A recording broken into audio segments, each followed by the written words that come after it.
Guys, আসসালামু আলাইকুম। সকলে কেমন আছেন? আশা করি ভালোই আছেন। আজকে আমি হাজির হলাম আপনাদের সামনে নতুন একটি ভিডিও নিয়ে। সেটা হচ্ছে, আমরা যারা গার্মেন্টসে চাকরি করি তারা অবশ্যই জানি মেশিনের ফিট।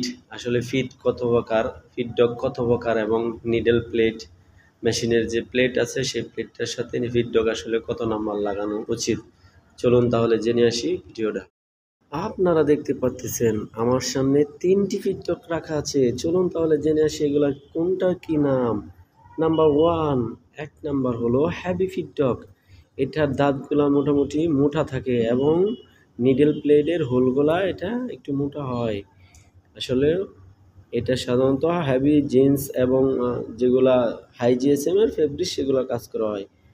নাম্বার টু হলো এটার দাঁতগুলো একটু হালকা ছোট ছোট হয় এবং নিডল প্লেটটা হালকা চিকন হয়। এটা সাধারণত নর্মাল জ্যাকেটের কাজে ব্যবহার করা হয়। এটার দাঁতগুলো হেভি পিটের চেয়ে হালকা একটু চিকন চিকন হয়। চলে আসলাম নাম্বার তিন। এটা হলো লাইট ফিট ডগ হলো, এটা আমরা নিডের আইটেমের কাজগুলো করে থাকি। খুবই হালকা ফেব্রিক্স, হালকা জিএসএম এর ফেব্রিক্সের কাজগুলো করি। এ হলো 3টি ফিট।